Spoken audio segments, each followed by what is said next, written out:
to talk about this season finale of Love Island. I'm not going to recap the whole episode. I just want to talk about like my thoughts on all the final four couples, the winners, and just a few highlights of the show.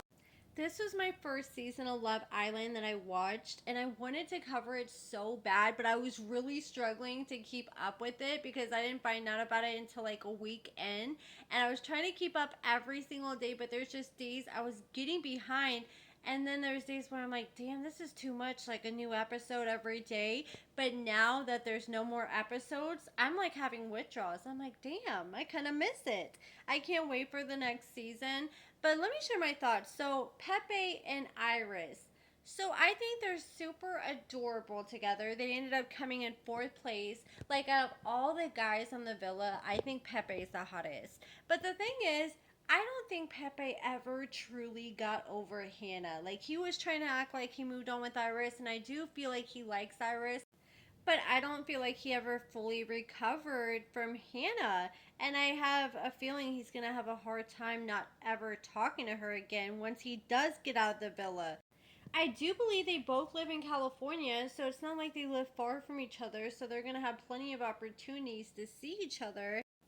I will say, like, out of all the guys, I think Pepe will probably be the best boyfriend material because he just seems like he's ready to love and be loved and really settle down. I really respected how Pepe was honest with women at first and said, like, look, I'm still not fully over Hannah. Instead of just like leading people on without fully communicating like Taylor did at some point.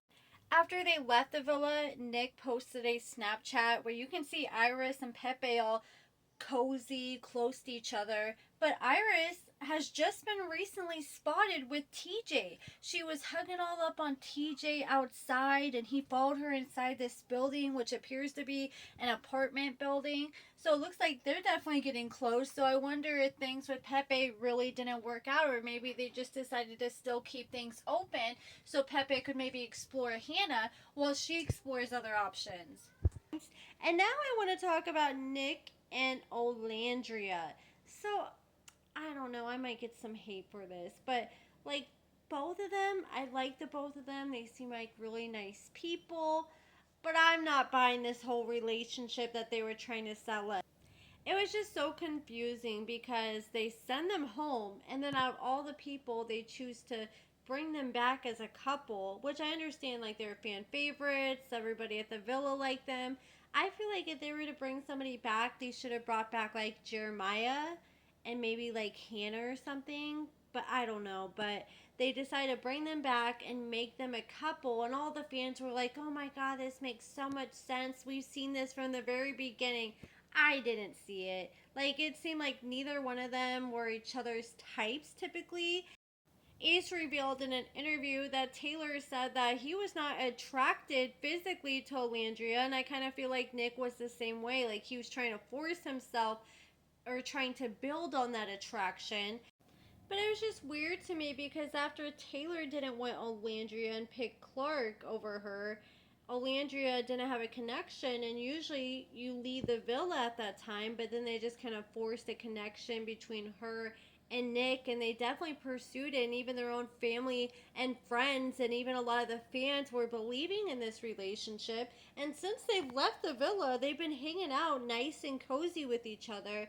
But I just don't know if this relationship's gonna have longevity. I can just tell by Nick's body language and the way that he looks at Olandria that he's not feeling her like how he was feeling like Sierra, for example. I just feel like it feels more like friend vibes versus boyfriend girlfriend vibes. They are currently in LA together for the next week, but a lot of the final four couples are all out in LA for the next week doing press tours, doing different podcast interviews, and the real test of time I think is going to be if they continue to hang out and fly out to see each other after this press run is done. I cannot wait for the reunion to hear the tea. It just feels really forced to me. Like, and I wouldn't be surprised when we have the reunion in August and we learn what they've been up to since they left the villa. I wouldn't be surprised that they're no longer together. Like, I hope they're together. I hope they beat the odds and make it, but I don't know. It just kind of feels forced to me, in my opinion. And then we have Huda and Chris. And I kind of feel like Chris knew that this wasn't going to work out with Huda, or this isn't what he really wanted. So he just mentally checked out of the relationship as a way to kind of push Huda away, because he knew he didn't want to be in that relationship. So instead, he mentally checked out. That way, Huda couldn't point the finger at him and call him a bad guy for leaving her. Instead, he made her leave him. That's kind of how I feel this went. Because, like, the last few days before the reunion, like, Chris and Huda were laying down together and they got in this fight because she wanted to be cuddled. And she was like, hey, I want you to hold me. I want you to cuddle with me. And he was like, turned the other way in the bed, and she kept trying to talk to him and say, hey, cuddle with me. And he was just completely ignoring her when you could tell he wasn't asleep yet. And she's like, okay, I'm going to count to 3. 1, 2, 3. Which is wrong, because that's probably a tactic she uses on her child. And he's not a child. And I could tell that was something that was going to frustrate him. But at the same time, Chris was kind of being a dick in that moment, because he was like completely ignoring her. Like, I know you're tired and you don't want to cuddle, but all you have to do is be like, look, I'm maxed out for the day. I just need my space. I just need to lay down. I'm exhausted. But he sat there and just ignored Huda and acted like he didn't hear her. But Huda is way too needy, and she just finds like the littlest things and blows them up. And just because he doesn't want to be physically affectionate with her one night, she's gonna take that and be like, oh my god, I don't want to be with him anymore. Like, I'm one of those people, like, I like to cuddle too, but I don't like to be cuddled all night, every single night. There's times where I just want my space, and I'm one of those people, like, if we cuddle, like, as soon as we fall asleep, I'm on my side of the bed and I need my own room. And Chris is a big boy, so I can understand him wanting his space for one night. And I think that Huda needs to be a little bit more understanding and willing to meet people halfway. But Chris needs to stop being hard headed too. Like, they're both hard headed people, in my opinion. I am glad that Huda was on this season, and I'm glad she didn't get voted off early. I was so disappointed that Jeremiah got voted off early, because I wanted to see his journey so much longer than it was. And I think that Huda really made this season, along with other people like Amaya and a few other people. And I'm glad she's there. She's definitely toxic as hell and needs some counseling for sure to deal with how she communicates with people. I figured that they were gonna make it like in the top 3, and they ended up being number 3. And even Hoda was shocked. She's like, "Damn, we're not even together, and we made it in the top 3."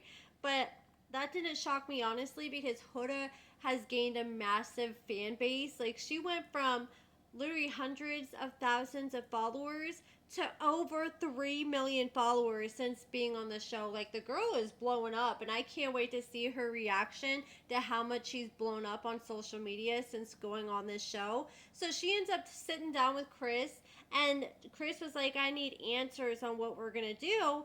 And she said, look, I just can't. I don't want to do this. I don't think we're a good match together. We don't know how to communicate. And Chris was like, okay. And he's like, I appreciate you telling me, and I'm going to need some time for a while to get over you before we're like friends or anything like that. Chris was understanding, and I think he was glad that she even said that they didn't want to be together, because I don't think either one of them really want to be together at the end of the day. Like, I feel like if they would have got the $100,000, like, I highly doubt the other person would have split the $100,000 with the other, like Amaya and Brian ended up doing. And after Huda told Chris she didn't want to be with him, they were out eating and having this dinner in this little pond, and it was like this pond with like water, and they had to walk through water, and she had these high heels on, so Chris had to carry her to the table in. But when they left, she's like, hey, are you gonna carry me? And he's like, no, we're not together no more. You don't get the boyfriend benefits anymore, which honestly did piss me off. I just feel like Chris was being petty in that moment, Like, yes, you wanted honesty from her. She gave you honesty, and I know you're hurt, but all you gotta do is just put her over your shoulder, walk a few feet, and people would be like, you know what? At least he was still a gentleman at the end of the day. But he was kind of a dick about it and was like, no, I ain't carrying you. You better figure it out yourself. And she got all mad, but at the same time, she kind of was acting like a princess. Like, yes, they're eating in the middle of the water. And at first, I'm like, okay, that water is kind of deep. But when she did walk away afterwards, I did notice. I'm like, okay, it's only like a half inch of water at that. And you know what cracked me up? When Huda and Chris were arguing after she broke up with him, they suddenly had this singer come out and sing to them. And it was the longest 3 minutes of their lives. The whole time, Huda and Chris are eye rolling this singer, and she's like, damn, I'm just trying to get through this song and do what I was paid to do. Like, you could cut the tension with a knife. I felt so uncomfortable watching it. I couldn't imagine how uncomfortable I'd be sitting there. And you know, the producers were messy as hell for that one. And so after Huda told Chris she didn't want to be with him, they got third place. And I'm sure we'll see Huda on another reality show in the future because she seems like reality TV gold because she just crashes out left and right. She acts first and thinks later. And now I want to talk about Amaya and Brian. So they won, and I was so freaking happy they won. I really don't have a lot to say about them. They're the couple I was cheering for. I feel like they're both very deserving. I feel like they really like each other, and I'm really excited to see where their future goes. They've been spending the past week together in LA, like a lot of the other Final Four couples, and they've been doing multiple interviews. Rumor has it, Hoda was supposed to go on the Call Her Daddy podcast, but last minute they had to get Amaya to do it instead. I'm not sure what the tea is behind that. They've been in the background of a lot of other cast members' lives and videos, and it seems like for the most part they've been getting along pretty well. There was a clip where I guess Brian was live and his phone kept blowing up, and she's like, who the hell is blowing up your phone? And Nick was like, well, hold up, he's live. And she's like, oh shit. But she wasn't like acting crazy or anything. It just sounded like she was curious. If you're ever curious how much these cast members make, I found that information, and they get paid $1,500 a week. And if the United States cast members are typically there for 6 weeks. The UK cast members are there for 8 weeks. So for the USA members, they get paid about $9,000 if they're to stay the full 6 weeks, unless you're one of the final two people. Then you might get an extra 50 or 100K on top of that, and you have to be between 21 and 31 to be on the show, and you must be attractive, flirty, and confident. But the whole application process is tedious. They want to know everything from where you're from, how much you make, to how big your social media following is, and how and what celebrities you want to know. Like, that's one of the top questions. Like, I was thinking about making a video going over the application because there's definitely some interesting questions. So if that's something you guys want to see, definitely let me know in the comments below. But it's definitely an extensive process to go through. A lot of the fans have been demanding that Love Island USA stop casting influencers and celebrities, and they say they want to see more like normal people because that way they feel like it'll be like more authentic. We're not going to get so many frauds and people just trying to get on the show. But I feel like we had a good balance this season. But let me know what you guys think about everything in the comments below. Give this video a thumbs up, subscribe, and thank you so much for watching.